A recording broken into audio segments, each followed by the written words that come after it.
Hello everyone, this is Shikha Jason Shekhawat. Nice to meet you all. Now let's begin with the Commission of Inquiry Act 1952. इसके अंदर ज़्यादा बड़ा act नहीं है, बस 12 sections हैं. मोस्टली ये बताता है कमीशन ऑफ इंक्वायरी क्या होती है, उसके साथ साथ इसके पावर्स क्या होते हैं और अपॉइंटमेंट कैसे होता है. ज़्यादा डिफ़िकल्ट नहीं है और हम लास्ट में केस लॉज भी डिस्कस कर लेंगे कुछ.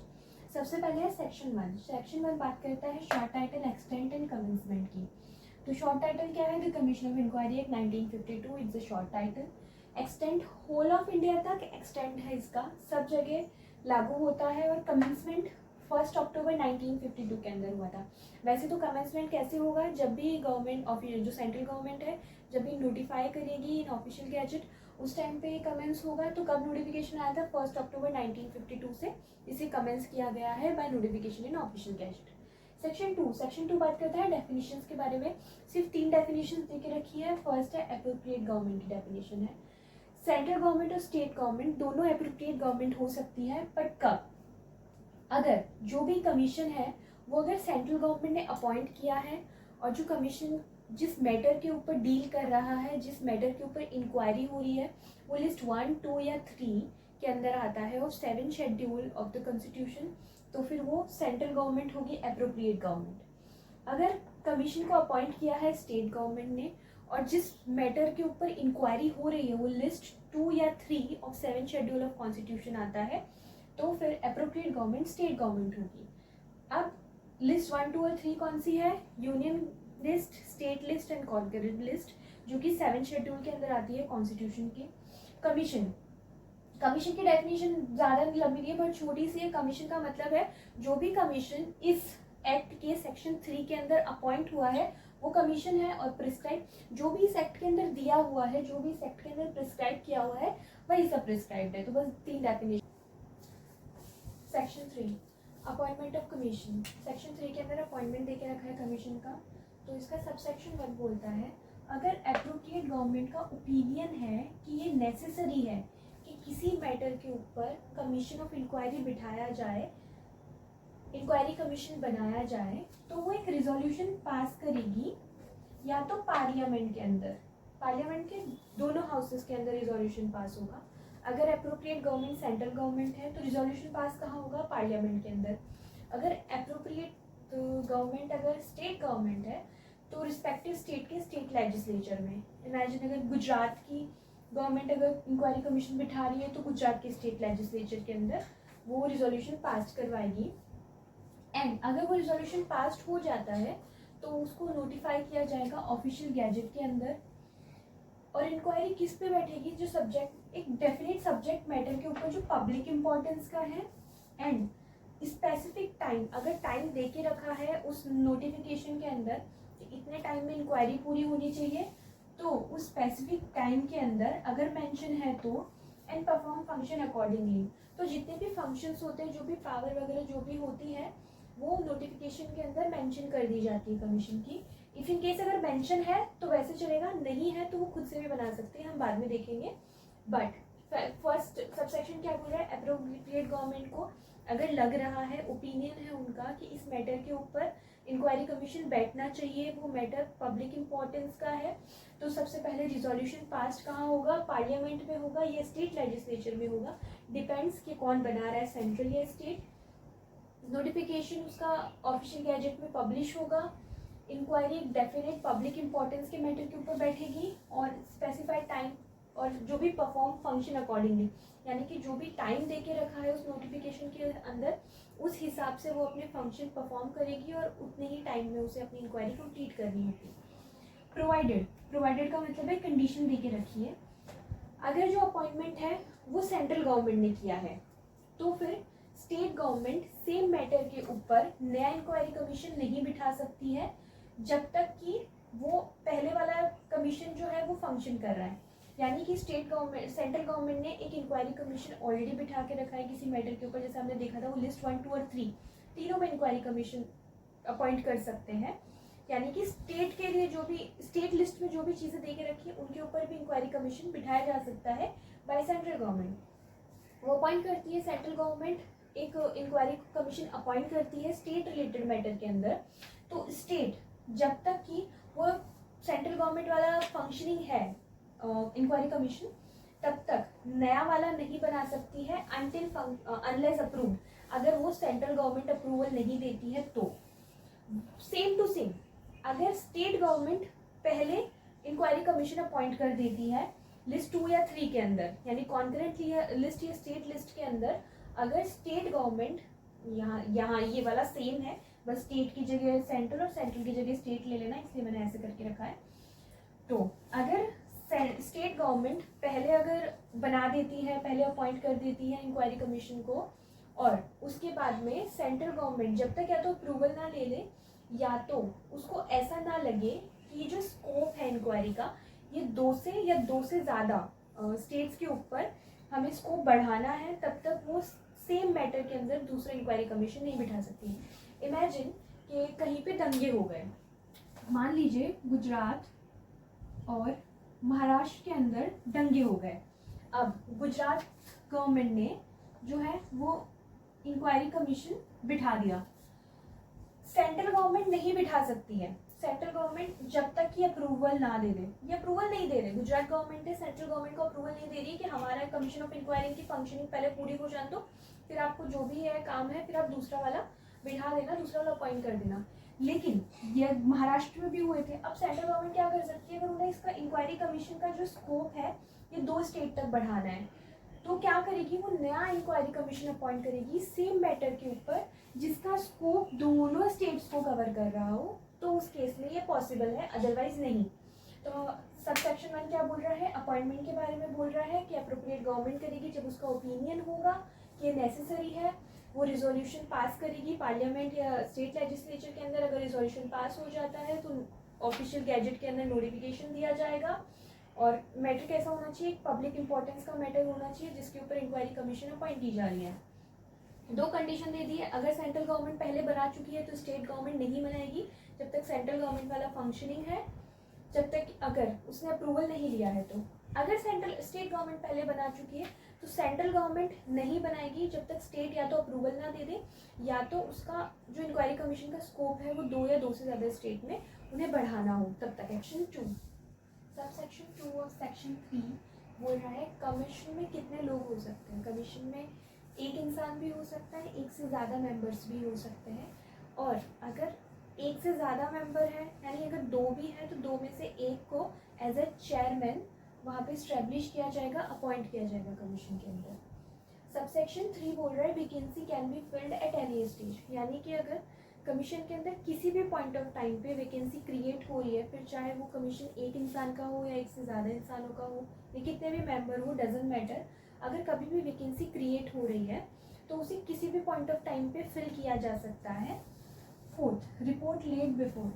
अब सबसेक्शन 4 बोल रहा है कि जो रिपोर्ट है ना, इफ़ इन केस कि कमीशन ने अपनी एक रिपोर्ट सबमिट की है अप्रोप्रिएट गवर्नमेंट को, तो वो रिपोर्ट 6 महीने के अंदर अंदर अप्रोप्रिएट गवर्नमेंट सबमिट करेगी, या तो ईच हाउस ऑफ पार्लियामेंट, अगर अप्रोप्रिएट गवर्नमेंट सेंट्रल गवर्नमेंट है तो वो पार्लियामेंट के दोनों हाउस के आगे वो रिपोर्ट सबमिट करेगी, अगर वो स्टेट गवर्नमेंट है तो स्टेट लेजिस्लेचर के आगे वो रिपोर्ट सबमिट करेगी with memorandum of action taken by government के, और उसके साथ में मेमोरेंडम ऑफ एक्शन भी सबमिट करेगी, क्या उस रिपोर्ट के बेसिस में गवर्नमेंट ने क्या सब एक्शन लिए हैं।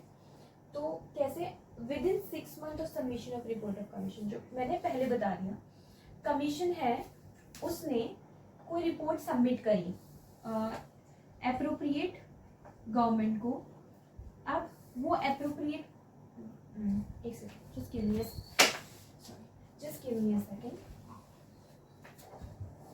ये एक कमीशन है, कमीशन ने रिपोर्ट सबमिट करी एप्रोप्रिएट गवर्नमेंट को, एप्रोप्रिएट गवर्नमेंट ये रिपोर्ट सबमिट करेगी इधर टू पार्लियामेंट और टू स्टेट लेजिस्लेचर, कितने दिन में, विद इन 6 मंथ, और इस रिपोर्ट के साथ साथ वो क्या सबमिट करेगी, प्लस मेमोरेंडम ऑफ एक्शन, जो भी उस रिपोर्ट के बेसिस पे, जो रिपोर्ट कमीशन ने सबमिट करी थी उसके बेसिस के ऊपर जो भी एक्शन लिए हैं, प्लस वो रिपोर्ट दोनों 6 महीने के अंदर अंदर पार्लियामेंट या स्टेट लेजिस्लेचर को वो सबमिट करेगी। बस यही है, अपॉइंटमेंट का प्रोसीजर बता दिया, उसकी रिक्वायरमेंट्स की क्या। फर्स्ट सबसेक्शन किसके बारे में बात कर रहा था, वो बात कर रहा था कि अपॉइंटमेंट के जो भी प्रोसीजर होंगे, यानी कैसे अपॉइंट होगा, कि नोटिफिकेशन होगा ऑफिशियल गैजेट के अंदर, उससे पहले वो पार्लियामेंट के आगे अपना प्रस्ताव रखेंगे, रिकमेंड करेंगे कि उन्हें सबमिट करना है, वो सब। उसके बाद में बात कर रहा है कितने मेंबर हो सकते हैं, एक भी हो सकता है, एक से ज़्यादा भी हो सकता है। एक से ज़्यादा होगा तो एक चेयरमैन होगा। Vacancy can be filled at any stage, यानी कि जब भी वेकेंट हो रहा है ऑफिस या ज़रूरत पड़ रही है तो उसको वैकेंसी को फिल किया जा सकता है। और जो भी रिपोर्ट कमीशन सबमिट करेगा वो 6 महीने के अंदर अंदर अप्रोप्रिएट गवर्नमेंट को, या इधर तो पार्लियामेंट और स्टेट लेजिस्लेचर के आगे सबमिट करनी पड़ेगी, और साथ साथ में उस रिपोर्ट के ऊपर क्या एक्शन लिए हैं वो सब भी सबमिट करने। सेक्शन 4 बात कर रहा है पावर ऑफ कमीशन के बारे में। तो कमीशन के पास में क्या पावर है, कमीशन के पास में ऐसी पावर है जैसी एक सिविल कोर्ट के पास में होती है जब वो कोई भी सिविल सूट डील कर रहे होता है। तो कौन कौन सी पावर होगी सिविल कोर्ट की। फर्स्ट तो है summoning and enforcing attendance of any person from any part of India and examining him on oath. किसी भी पर्सन को किसी भी पार्ट से समन कर सकते हैं, उसे बुला सकते हैं, उसकी जो अटेंडेंस है वो कंपल्जन कर सकते हैं कि उसे आना ही पड़ेगा, फिर चाहे वो इंडिया के किसी भी पार्ट में रह रहा हो, और उसे एग्जामिन कर सकते हैं ऑन ओथ। उसके ओथ के ऊपर उसका डॉक्यूमेंट्स ले सकते हैं, उसकी विटनेस ले सकते हैं, उससे क्वेश्चंस पूछ सकते हैं। Discovery and production of any document, वो कंपेल कर सकते हैं कि कोई भी डॉक्यूमेंट है उसे डिस्कवर करके लेके आओ, कहीं से भी ढूंढ के लेके आओ, या कहीं से भी प्रोडक्शन करो, किसी के पास भी डॉक्यूमेंट है वो ला के प्रोड्यूस करो before the commission. Receiving evidence on affidavit, ये इंपॉर्टेंट क्यों है receiving evidence on affidavit, affidavit के ऊपर एविडेंस लेना, क्योंकि अगर कोई एफिडेविट दे रहा है कि मैं मानता हूँ कि ये सब चीज़ें सच है, और इफ इन केस वो चीज़ें गलत निकल जाती है, वो झूठ निकल जाती है, एविडेंसेस फॉल्स निकलते हैं, तो जिस इंसान ने भी एफिडेविट दिया है उसे, वो ये एक पनिशेबल ऑफेंस है, उसे पनिशमेंट हो सकती है। होप सो जितना मुझे शायद 3 साल तक के लिए वो पनिशेबल होगा। फिर है डिमांड एनी पब्लिक रिकॉर्ड और कॉपी फ्रॉम एनी कोर्ट और ऑफिस, वो किसी भी पब्लिक रिकॉर्ड को डिमांड कर सकते हैं, कोर्ट से भी डिमांड कर सकते हैं, किसी और पब्लिक ऑफिस से भी डिमांड कर सकते हैं। Issuing commission for examination of witness and document, issuing commission का मतलब क्या होता है, किसी को कोई परमिशन देना कि वो कहीं जाके किसी विटनेस या डॉक्यूमेंट को ले, उनका एग्जामिनेशन करे। कभी कभी ऐसा होता है कि जो भी कोई विटनेस है वो इस तरीके का है कि वो आ नहीं सकते, बहुत बीमार है, तो वो कमीशन के पास खुद चल के नहीं आ सकता है। या फिर कोई डॉक्यूमेंट है, मान लीजिए एक डॉक्यूमेंट एक दीवार है, ठीक है, तो कोई दीवार तो उठा के ला नहीं सकता है, डॉक्यूमेंट दीवार भी हो सकती है, उस पर किसी ने कोई पिक्चर पोस्ट कर दी हो या कुछ लिखा हुआ हो, कुछ भी हो सकता है। तो वो एक इशू करते हैं कमीशन को, एक इंसान को ये पावर देते हैं कि वो उस जगह पर जाए, वहाँ पे विटनेस को एग्जामिन करे, डॉक्यूमेंट्स को एग्जामिन करे, तो ये होगा इशू ऑफ कमीशन। ये मोस्टली सिविल कोर्ट करते हैं, किसी लॉयर को वो कमीशन कर देते हैं, या किसी पुलिस ऑफिसर, किसी और ऑफिसर को वो इशूइंग कमीशन, यानी उसे परमिशन दे देते हैं कि आप जाके विटनेस से, खुद से जाके विटनेस से इंफॉर्मेशन कलेक्ट करो या डॉक्यूमेंट्स जज करो कि डॉक्यूमेंट्स ठीक है नहीं है, और उसे इन रिटर्न लेके आओ, जो भी है, जो भी विटनेस ने बोला है वो सब इन रिटर्न लिख के लेके आओ कोर्ट के अंदर, तो वो होगा। यही पावर सिविल कोर्ट की कमीशन के पास भी है। फिर F, any other matter which may be prescribe, इसके अलावा कोई भी और मैटर है जो वो चाहे तो प्रिस्क्राइब कर सकते हैं, जो भी सिविल कोड की पावर है वो यूज़ कर सकते हैं। That is all about section 4। Section 5 बात करता है एडिशनल पावर के बारे में ऑफ द कमीशन। सबसेक्शन 1 जो है वो ज़्यादा कुछ नहीं बोल रहा है, अकॉर्डिंग टू सबसेक्शन 1, 2, 3, 4 और 5 में जो भी देके रखा है, अगर अप्रोप्रिएट गवर्नमेंट को लग रहा है वो ठीक है और उन्हें उसे एप्लीकेबल बनाना है, तो वो एक सिंपली एक ऑफिशियल गैजेट में नोटिफिकेशन देगी और उसे एप्लीकेबल बना देगी, जो भी इसमें देके रखा है। Subsection 2, power to require any person subject to the privilege to furnish any information on any matter useful or relevant in inquiry। ये बता रहा है कि उसके पास एडिशनल पावर्स है कि अगर वो चाहे तो किसी भी पर्सन को रिक्वायर कर सकता है कि वो आए और इन्फॉर्मेशन दे, जो भी इंफॉर्मेशन कमीशन को लगती है कि इस मैटर के रिलेटेड यूजफुल है या रिलेवेंट है, तो किसी भी पर्सन को कंपेल कर सकता है सब्जेक्ट टू प्रिविलेज। कुछ लोगों को इन लॉ ना प्रिविलेज मिल के रखा है कि उनके साथ आप ज़बरदस्ती नहीं कर सकते हो कि वो आए और आपको इन्फॉर्मेशन दे, वो चुप रह सकते हैं या वो इन्फॉर्मेशन देने से भी मना कर सकते हैं।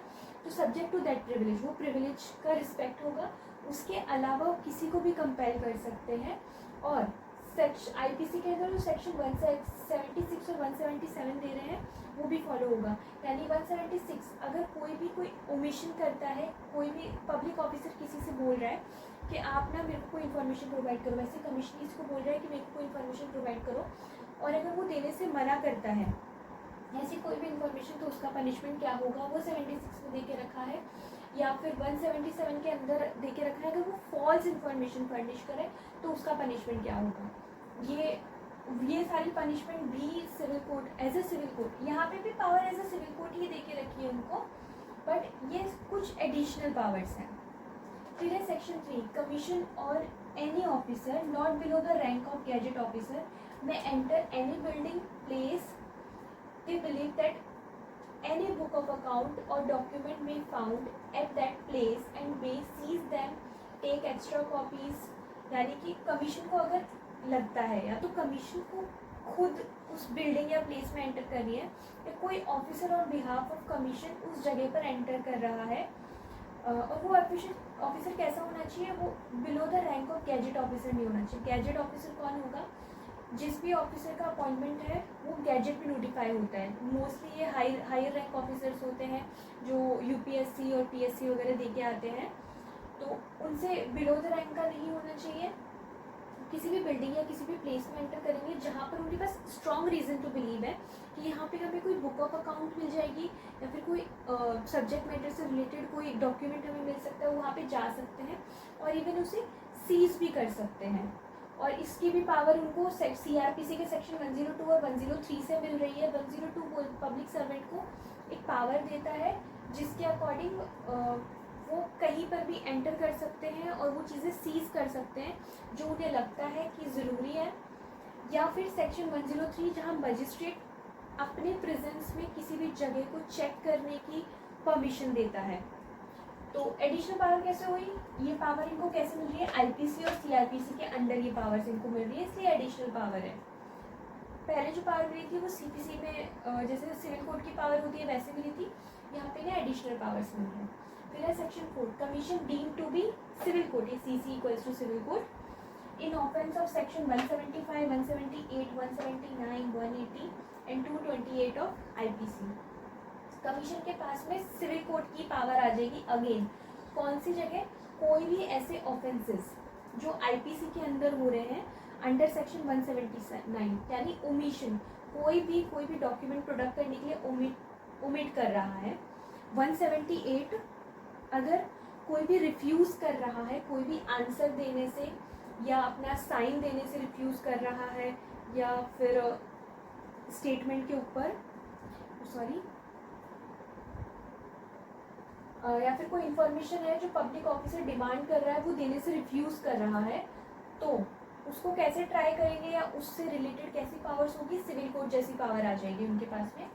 और 228 बात करता है अगर किसी ऑफिसर का इंसल्ट किया जाता है या फिर उसके अगेंस्ट कुछ बोला जा रहा है जबकि वो अपनी कोई काम कर रहा है, अपना एक ऑफिशियल काम कर रहा है, अपनी ड्यूटी निभा रहा है, उस टाइम पे आप उसको इंसल्ट करते हो, या किसी प्रोसीडिंग, अगर कोई प्रोसीडिंग चल रही है उसके अंदर उसे अगर आप इंसल्ट कर रहे हो तो ये 228 के अंदर होगा। आईपीसी के अंदर ये ऑफेंसेस दे के रखे हैं और इन ऑफेंसेस से रिलेटेड सिविल कोड की पावर आ जाती है कमीशन के पास में कि ये उससे रिलेटेड एविडेंसेस ले सकते हैं, डॉक्यूमेंट ले सकते हैं, लेकिन once they collected the evidence उसके बाद में उन्हें वो केस फॉरवर्ड कर देना है मजिस्ट्रेट को जिसके पास में ये सारे केसेस का जुरिस्डिक्शन है।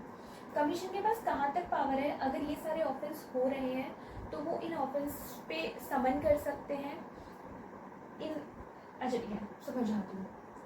एक इंक्वायरी चल रही है, इंक्वायरी के अंदर कमीशन ने एक ऑफिसर को पावर दिया है कि आप जाओ और वो डॉक्यूमेंट लेके आओ या फिर वो रिलेटेड उस इंसान को बुला के लाओ। वो इंसान या तो वो इन्फॉर्मेशन गलत दे देता है, झूठी इन्फॉर्मेशन दे देता है, या फिर इन्फॉर्मेशन देने से मना कर देता है, आंसर देने से रिफ्यूज़ कर देता है, या फिर उस ऑफिसर की इंसल्ट कर देता है, तो सिविल कोर्ट के पास में कमीशन के पास में पावर आ जाएगी कि वो एज ए सिविल कोर्ट वहाँ एक्ट करे, वो उसको समन करे एंड एविडेंसेस कलेक्ट करे, विटनेसेस कलेक्ट करे, बस वहीं तक। उसके बाद उन्हें क्या करना है, उसके बाद जो भी विटनेसेस है या जो भी पूरा केस है वो एज इट इज़ उन्हें फॉरवर्ड कर देना है मजिस्ट्रेट को, जिसके पास में उसका जुरिस्डिक्शन है। बस ये हो रहा है सेक्शन 5 के अंदर एडिशनल पावर दिए हैं। इसके अंदर आईपीसी सीआरपीसी के अंदर जो सेक्शन है उसके अंदर एडिशनल पावर मिले हैं। उसके अलावा सिविल कोड के पावर भी थोड़े और उन्हें मिले हैं। That is all. So section 5A बहुत जल्दी जल्दी लिखा है तो राइटिंग थोड़ी हौच पौच हो गई है, समझ नहीं आ रही है, तो मैं रीड करूँगी, उसे पढ़ेंगे साथ में, समझेंगे सुनेंगे तो समझ आ जाएगी। 5A power of commission to utilise officer and agency. एक और 5 के अंदर एक और पावर दी हुई है कमीशन की कि जब कमीशन चाहे तो वो किसी भी एजेंसी या ऑफिसर, किसी भी नहीं but certain officers and agency का यूज़ कर सकती है for the purpose of investigation.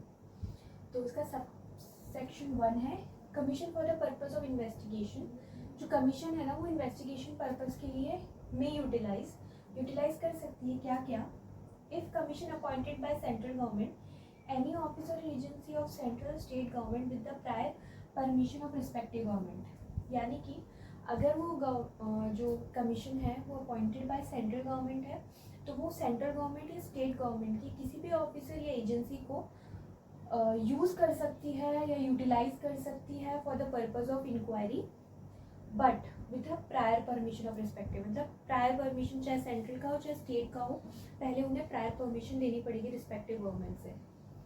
फिर है if commission appointed by state government, अगर स्टेट गवर्नमेंट की अपॉइंट की हुई कमीशन है तो भी सेम प्रोविजन अप्लाई होगा। कोई भी ऑफिसर ऑफ सेंट्रल गवर्नमेंट या कोई भी ऑफिसर ऑफ स्टेट गवर्नमेंट और कोई भी एजेंसी ऑफ सेंट्रल और state government they may be used, they can be used but with a prior permission. उन्हें पहले प्रायर अप्रूवल लेना पड़ेगा स्टेट गवर्नमेंट या सेंट्रल गवर्नमेंट का, एज द केस में भी जो भी केस है उसके लिए।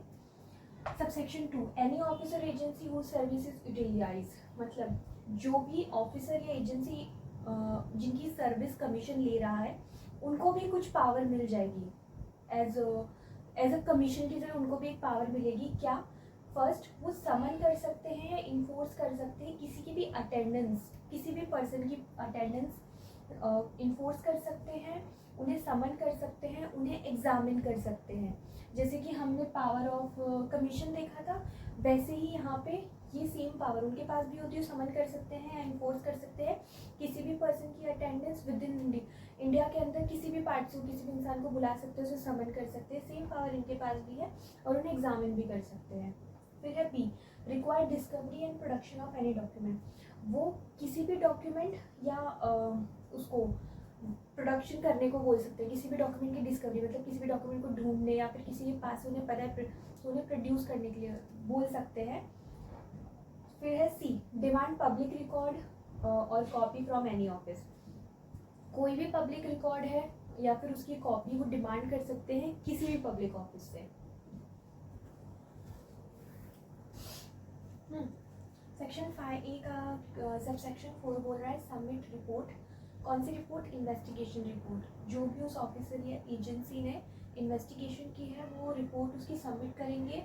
कितने टाइम के अंदर? जो भी टाइम कमीशन ने उनको दिया हो, प्रिस्क्राइब किया हो कि भाई तुम्हें 6 महीने 10 महीने 7 महीने 2 महीने what ever the time it is, कि उसमें तुम्हें सबमिट करनी है वो रिपोर्ट, उतने टाइम में वो एजेंसी या ऑफिसर रिपोर्ट सबमिट करेगा।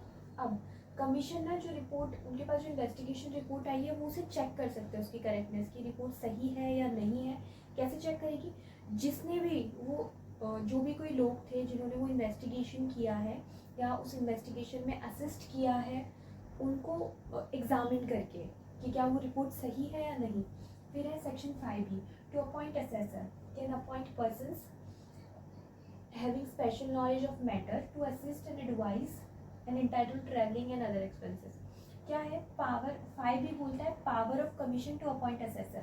असेसर कौन होगा? असेसर कोई भी ऐसा इंसान हो सकता है जिसके पास कोई स्पेशल नॉलेज हो किस रिलेटेड, उस सब्जेक्ट मैटर रिलेटेड, मतलब जिन भी किसी के पास में स्पेशल, जैसे कि फॉरेंसिक एक्सपर्ट, तो फॉरेंसिक एक्सपर्ट को इस सेक्शन के अंदर असेसर बोला गया है। Can appoint person having special knowledge of matter, कोई भी ऐसा इंसान जिस मैटर के ऊपर इन्वेस्टिगेशन कमीशन अपॉइंट हुआ है उस इन्वेस्टिगेशन के मैटर के ऊपर अगर किसी पर्सन को स्पेशल नॉलेज है तो उसको अपॉइंट कर सकते हैं अंडर दिस सेक्शन। अगर कोई भी बॉम्ब ब्लास्ट हुआ है तो उस बॉम्ब का मटेरियल कैसा था, वो असेंबल कहाँ हुआ है, जो भी कोई चीज़ है उसका अब वो पता कैसे लगेगा कि या ये किस टाइप का बॉम्ब था, ये क्या ऐसे बॉम्ब इंडिया में मिलते हैं या नहीं मिलते हैं, जो भी कोई चीज़ है। I don't have the much knowledge, but pictures में देखा है मैंने। तो उसके लिए फॉरेंसिक एक्सपर्ट की ज़रूरत होती है। तो फॉरेंसिक एक्सपर्ट को इसमें असेसर बोला है, टू असिस्ट एंड एडवाइस। और वो क्यों अपॉइंट होता है, to assist and advise the commission. And last title to travelling and other expenses. और जो भी कोई असेसर अपॉइंट हो रहा है इन दिस सेक्शन, उसको ट्रैवलिंग और जो भी उसके जो भी एक्सपेंसेस होने वाले हैं वो सब पे किए जाएंगे by the commission. So that's all from my side. हमने अभी तक 5 सेक्शंस देख लिए हैं, बाकी के बचे हुए सेक्शन हम नेक्स्ट पार्ट में देखेंगे। वीडियो ज़्यादा लंबा नहीं करते हैं। Thank you for joining and if in case you have any doubt, please comment below. And yeah, bye bye. Yeah, like, share, subscribe. Don't share, but at least like. If you like this video, then like and leave it, but at least subscribe. Bye.